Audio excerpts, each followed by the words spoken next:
శ్రీమాత్రే నమ. జయ గురు దత్తాత్రేయ నమ.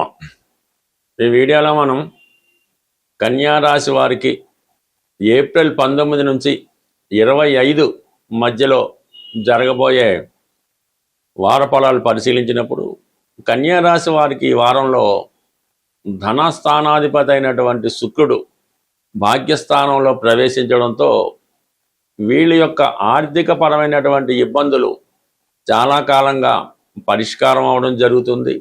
ప్రధానంగా స్త్రీలకి ఉన్నటువంటి ప్రధాన సమస్యలైనటువంటి వివాహ సంబంధించింది కానీ ఉద్యోగపరమైనది కానీ చాలా వరకు నెరవేరే అవకాశం ఉంది.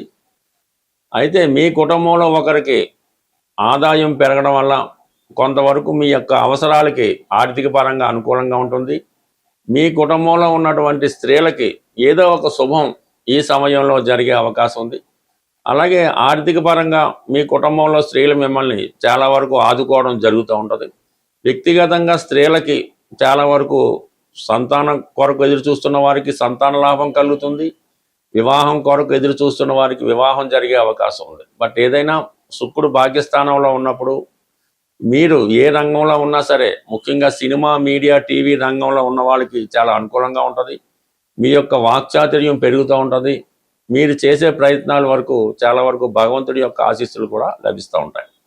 ఇక ప్రధానంగా దశమ స్థానంలో ఉన్నటువంటి గురువు, సప్తమ స్థానంలో ఉన్నటువంటి బుధుడితో ఏర్పడిన పరివర్తన, ఈ కారణంగా మీరు చేస్తున్నటువంటి కొత్త ఉద్యోగ ప్రయత్నాలు చాలా వరకు ఫలించే అవకాశం ఉంది. ప్రస్తుతం చేస్తున్నటువంటి వృత్తి వ్యవహారాలతో పాటు అదనపు ఆదాయం కొరకు మీరు చేసే ప్రయత్నాలు చాలా వరకు ఫలించే అవకాశం ఉన్నది.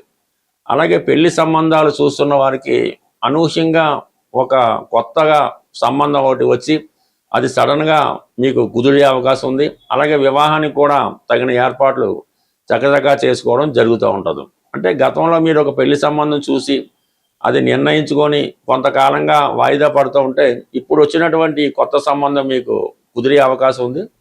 ఏదైనా మీరు తీసుకునే నిర్ణయం బట్టి ఆధారపడి ఉంటుంది. ఏదైనా సప్తమ స్థానంలో ప్రస్తుతం ఉన్నటువంటి కుజ శని గ్రహాలు వైవాహిక జీవితంలో భార్యాభర్తల మధ్య చాలా విభేదాలు ఎదురవుతుంటాయి. అలాగే ఉద్యోగం పరంగా ఉద్యోగస్తులు కూడా కొన్ని చికాకులు, ఇబ్బందులు ఎదురయ్యే అవకాశం ఉంది. అలాగే ఈ కోర్టు సమస్యలు లాంటివి ఏవైనా ఉంటే అవి కొంతకాలం వాయిదా వేసుకోవడం మంచిది. ఏదైనా ఎవరో ఒకరు ఏదో కారణంగా మిమ్మల్ని ఇబ్బంది పెట్టడం జరుగుతూ ఉంటుంది.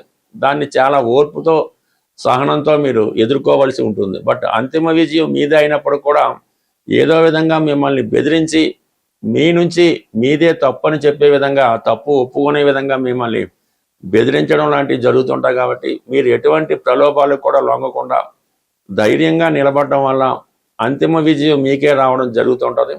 అది ఏదైనప్పటికీ కూడా కొన్ని నిందలు, అపనిందల వల్ల కొంత ఇబ్బందులు ఎదుర్కొంటూ ఉంటారు.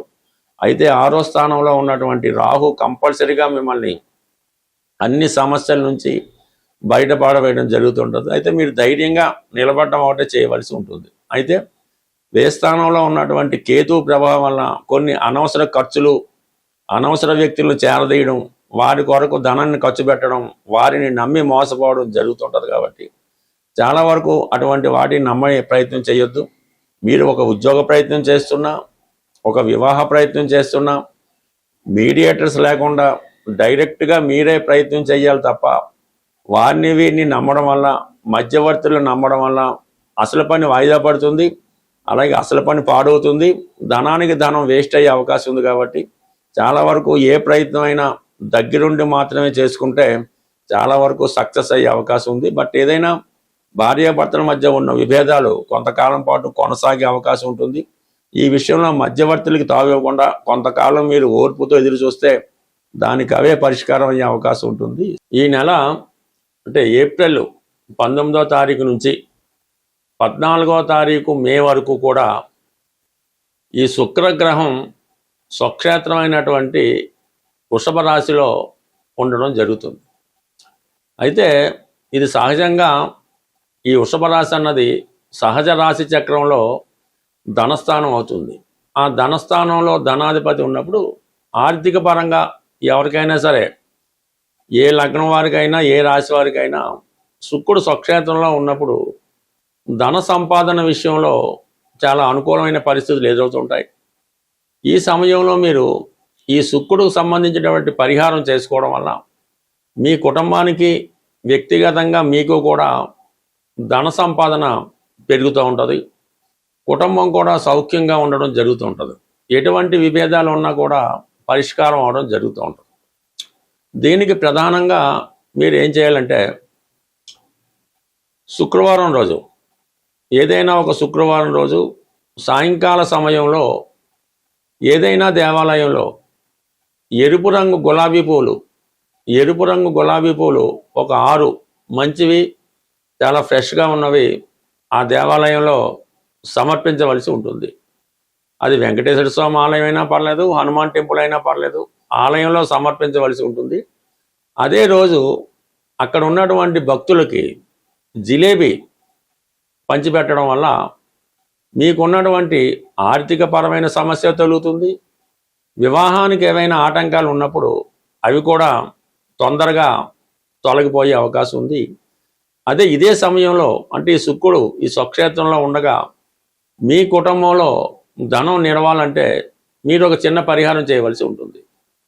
ఈ పూర్వకాలంలో, అంటే ఇప్పటికీ కూడా కొన్ని ప్రాంతాల్లో ఈ డబ్బులు వేసుకునే డిబ్బీలు అంటారు దాన్ని, మట్టితో చేసినటువంటిది డబ్బులు వేసుకునే ఒక చిన్న మట్టి కుండ లాంటిది తీసుకొని అది శుభ్రంగా ఇంటికి తీసుకొచ్చి దానికి శుభ్రంగా పసుపది రాసి ఆ మట్టి పాత్రలో ఒక పిడికెడు కళ్ళుప్పు, ఒక 5 గోమతి చక్రాలు, అలాగే రాగి నాణ్యాలు ఏవైనా ఉంటే కనీసం ఒక 6 కానీ 3 కానీ, లేదంటే ఒక రాగి నాణ్యమైనా ఆ మట్టి పాత్రలో వేసి దానికి పైన ఒక ఎరుపు రంగు క్లాత్తో క్లోజ్ చేసి అది మీ దేవుడి మందిరంలో కానీ, లేదంటే మీరు సామాన్లు దాచుకునే ప్రాంతంలో దాన్ని జాగ్రత్త పెట్టడం వల్ల అది నెమ్మదిగా మీకు ఆకర్షణ పెరిగి ధనం సమృద్ధిగా వచ్చే అవకాశం ఉంది. బట్ ఏదైనా ఈ శుక్రగ్రహం బలంగా ఉన్నప్పుడు మీరు ఒక 18 రోజులు కానీ 41 రోజులు కానీ ఒకే సమయంలో పర్టికులర్గా మీకు ఏ టైం కుడితే ఆ టైంలో మరి కనకదార స్తోత్రాన్ని పారాయణ చేయడం వల్ల కానీ, వినడం వల్ల కానీ మీకు ఆర్థిక పరంగా చాలా అనుకూలమైన పరిస్థితులు ఎదురవుతూ ఉంటాయి.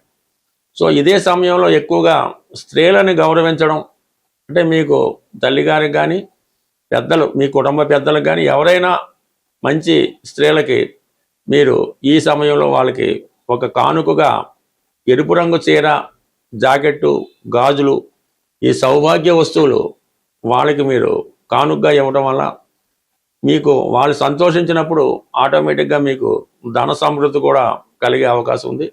బట్ ఏదైనా ఎవరి జీవితంలో అయినా మీరు ఆనందంగా సంతోషంగా ఉండాలంటే మీ ఆత్మీయులటువంటి స్త్రీలని, మీ ఇంట్లో ఉన్నటువంటి స్త్రీలకి ఎటువంటి ఇబ్బంది రాకుండా, వారికి ఏ లోటు రాకుండా చూసినప్పుడు ఆటోమేటిక్గా మీకు ధన సంపద పెరిగే అవకాశం ఉంటుంది, పెరుగుతుంది కూడా. స్వస్తి.